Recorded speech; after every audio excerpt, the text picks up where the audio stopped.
जय श्री हनुमान। सोचिए, अगर एक ऐसा दिन हो जिस दिन किया गया एक छोटा सा व्रत आपके जीवन की हर परेशानी को धीरे धीरे खत्म जाए।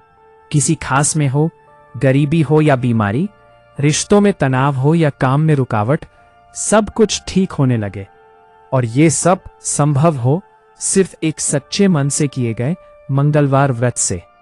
लेकिन अगर इस व्रत में एक छोटी सी गलती हो जाए तो इसका फल नहीं मिलता। तो आज की इस कथा में आप जानेंगे मंगलवार व्रत का सही तरीका, उसकी चमत्कारी कहानी और वो रहस्य जो हर कोई नहीं जानता। बहुत समय पहले की बात है। एक छोटे से गांव में एक गरीब ब्राह्मण रहता था। उसका जीवन बहुत कठिन था। घर में न धन था, ना ही खाने के लिए पर्याप्त अन्न। लेकिन उस ब्राह्मण की एक बहुत बड़ी ताकत थी, उसकी अटूट श्रद्धा। वो हर मंगलवार को व्रत रखता, पूरे मन से भगवान हनुमान जी की पूजा करता। सुबह सूर्योदय से पहले उठता, नदी में स्नान करता और फिर मंदिर जाकर दीप जलाता। भले ही घर में खाने को कुछ न हो, लेकिन भगवान के लिए वो हमेशा गुड़ और चने का भोग जरूर लगाता। गांव के लोग उसका मजाक उड़ाते, कहते, इतनी पूजा करने से क्या होगा? अगर भगवान होते तो तुम्हें गरीब क्यों रखते? लेकिन ब्राह्मण कभी विचलित नहीं हुआ। वो मुस्कुराकर बस इतना कहता, मेरा विश्वास ही मेरी सबसे बड़ी दौलत है। एक दिन मंगलवार का दिन था। ब्राह्मण हमेशा की तरह व्रत पर था, लेकिन उस दिन घर में एक दाना भी नहीं था। उसकी पत्नी ने कहा, आज क्या भोग लगाओगे? ब्राह्मण ने शांत स्वर में कहा, आज भी भगवान खुद व्यवस्था करेंगे। पत्नी ने सोचा, यह कैसी आस्था है, लेकिन उसने कुछ नहीं कहा। ब्राह्मण मंदिर पहुंचा कि उसकी आंखों में आंसू थे। वह बोला, हे बजरंगबली, मैंने हमेशा आपका नाम लिया, लेकिन आज मेरे पास आपको चढ़ाने के लिए कुछ भी नहीं है। अगर मैंने कभी सच्चे मन से आपकी पूजा की हो तो आज मेरी लाज रख लेना। तभी एक वृद्ध व्यक्ति वहां आया। उसके हाथ में एक छोटा सा थैला था। वह ब्राह्मण के पास आया और बोला, पुत्र, तुम इतने दुखी क्यों हो? ब्राह्मण ने सारी बात बता दी। वृद्ध मुस्कुराया और बोला, यह लो, इसमें थोड़ा सा गुड़ और चना है, इसे भगवान को अर्पित करो। ब्राह्मण की आंखों में खुशी के आंसू आ गए। उसने तुरंत भोग लगाया, पूजा पूरी की। जब वह धन्यवाद कहने के लिए मुड़ा तो वह वृद्ध वहां से गायब था। ब्राह्मण समझ गया, यह कोई साधारण व्यक्ति नहीं था, ये स्वयं हनुमान जी का आशीर्वाद था। उस दिन के बाद ब्राह्मण के जीवन में धीरे धीरे बदलाव आने लगा। उसके घर में धन आने लगा, सुख शांति बढ़ने लगी। जो लोग उसका मजाक उड़ाते थे वहीं अब उससे सीख लेने लगे। एक और कथा सुनिए। एक नगर में एक साहूकार रहता था। उसके पास बहुत धन था, लेकिन संतान नहीं थी। वह और उसकी पत्नी बहुत दुखी रहते थे। एक दिन एक संत ने उसे सलाह दी, हर मंगलवार को व्रत रखो, हनुमान जी की पूजा करो और गरीबों को भोजन कराओ। साहूकार ने पूरी श्रद्धा से व्रत शुरू किया। कई महीने बीत गए। एक दिन मंगलवार के दिन उसकी पत्नी ने एक सुंदर पुत्र को जन्म दिया। पूरा घर खुशी से झूम उठा। के साथ साहूकार का अहंकार बढ़ने लगा। वह व्रत करना भूल गया और धीरे धीरे भगवान को भी भूल गया। एक दिन उसका बेटा अचानक बीमार पड़ गया। कितने ही वैद्य बुलाए गए, लेकिन कोई फायदा नहीं हुआ। तभी उसे अपनी गलती का एहसास हुआ। वह रोते हुए बोला, हे हनुमान जी, मुझसे गलती हो गई। मैं अपने व्रत और वचन भूल गया। कृपया मेरे पुत्र को बचा लीजिए। उसने फिर से मंगलवार व्रत शुरू किया, पूरी श्रद्धा के साथ। कुछ ही दिनों में उसका बेटा पूरी तरह स्वस्थ हो गया। व्रत का महत्व।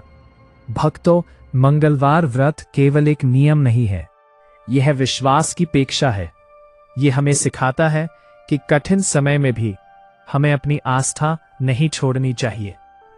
सो कर में आपको जब भी आप मंगलवार का व्रत रखें तो उस ब्राह्मण को याद करें जिसने खाली हाथ होकर भी जब पूरी श्रद्धा से पूजा की, और उस साहूकार को भी जिसने गलती करके सीखा। सुबह जल्दी उठिए, साफ मन और शरीर से पूजा कीजिए, हनुमान चालीसा का पाठ कीजिए और सबसे जरूरी दिल से प्रार्थना कीजिए, क्योंकि भगवान को ना बड़े भोग चाहिए ना ही बड़ी पूजा, उन्हें चाहिए सिर्फ सच्चा दिल। अगर आपकी भक्ति सच्ची है तो विश्वास रखिए, एक ना एक दिन आपकी हर परेशानी खत्म जरूर होगी।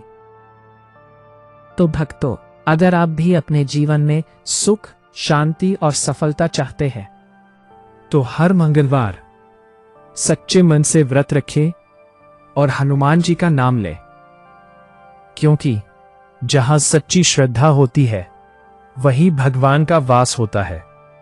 जय श्री हनुमान। लेकिन भक्तों, क्या आप जानते हैं कि मंगलवार व्रत की असली शक्ति तब प्रकट होती है जब इंसान की आस्था की परीक्षा ली जाती है। और अब जो कथा आप सुनने जा रहे हैं वो इसी सत्य को सिद्ध करती है।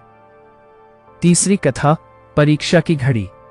एक समय की बात है, एक नगर में एक बहुत ही साधारण महिला रहती थी।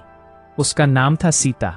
वो बहुत गरीब थी, लेकिन उसका मन बहुत धनी था।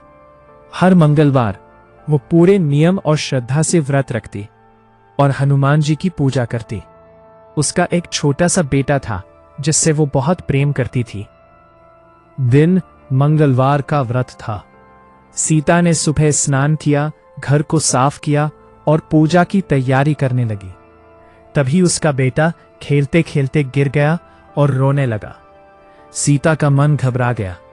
एक तरफ उसका व्रत और दूसरी तरफ उसका बेटा। उसने सोचा, पहले पूजा पूरी कर लूं, फिर बच्चे को देखूंगी। वह मन को मजबूत करके पूजा में लग गई। तभी एक साधु उसके द्वार पर आए। उन्होंने आवाज दी, मां, भिक्षा दो। सीता ने अंदर से कहा, महाराज, अभी पूजा में हूं, थोड़ी देर बाद आइए। साधु ने फिर कहा, मां, मैं बहुत भूखा हूं, अभी कुछ दे दो। सीता थोड़ी असमंजस में पड़ गई, लेकिन उसने सोचा, पहले भगवान फिर कोई और। उसने पूजा पूरी की और फिर बाहर आई, लेकिन तब तक साधु जा चुके थे। सीता को बहुत दुख हुआ। वो बोली, हे प्रभु, मुझसे गलती हो गई, मैंने एक भूखे को भोजन नहीं दिया। तभी आसमान में बिजली सी चमकी और एक दिव्य स्वर गूंजा, सीता, तुम्हारी भक्ति सच्ची है, लेकिन सेवा भी उतनी ही जरूरी है। सीता समझ गई कि वो साधु कोई और नहीं, स्वयं हनुमान जी थे। वो फूट फूट कर रोने लगी, हे प्रभु, मुझे क्षमा कर दीजिए। अगले मंगलवार सीता ने फिर व्रत रखा, लेकिन इस बार उसने पहले गरीबों को भोजन कराया, फिर पूजा की। तभी एक चमत्कार हुआ। उसका बीमार बेटा, जो कई दिनों से कमजोर था, अचानक स्वस्थ हो गया। सीता की आंखों में खुशी के आंसू आ गए। वह समझ गई कि सच्चा व्रत वही है जिसमें भक्ति के साथ सेवा भी हो। चौथी कथा, वचन की शक्ति। भक्तों, अब एक और अद्भुत कथा सुनिए। एक राजा था, बहुत शक्तिशाली, बहुत धनवान, लेकिन उसका स्वभाव बहुत क्रोधित था। एक दिन एक संत उसके दरबार में आए। उन्होंने कहा, राजन, अगर आप अपने क्रोध को शांत करना चाहते हैं तो मंगलवार का व्रत शुरू कीजिए। राजा ने हंसते हुए कहा, क्या एक व्रत मेरे स्वभाव को बदल सकता है? संत ने कहा, आज सच्ची हो तो सब कुछ बदल सकता है। राजा ने व्रत शुरू किया। पहले पहले उसे बहुत कठिन लगा। क्रोध बार बार उभरता, लेकिन वह खुद को रोकता। धीरे धीरे उसका मन शांत होने लगा।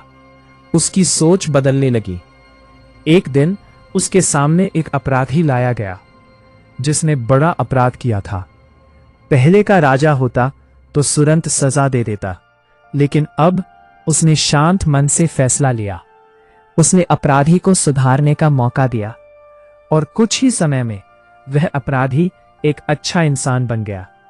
राजा को समझ आ गया कि मंगलवार व्रत केवल इच्छाएं पूरी करने के लिए नहीं है, ये इंसान को अंदर से बदल देता है। अंतिम संदेश, गहरा भाव।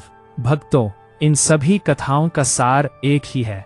व्रत केवल भूखा रहने का नाम नहीं है, ये है अपने मन को शुद्ध करने का तरीका। अब जब आप मंगलवार का व्रत रखें तो केवल पूजा ना करें, बल्कि अपने अंदर के अहंकार को भी त्यागें, दूसरों की मदद करें और सच्चे दिल से भगवान को याद करें, क्योंकि जहां भक्ति होती है वहीं शक्ति होती है, और जहां सेवा होती है वहीं सच्चा आशीर्वाद मिलता है। तो भक्तों, अगर आप चाहते हैं कि आपके जीवन में भी चमत्कार हो, तो इस मंगलवार से ही सच्चे मन से व्रत शुरू कीजिए और याद रखिए, भक्ति प्लस सेवा इक्वल सच्चा चमत्कार। जय श्री हनुमान।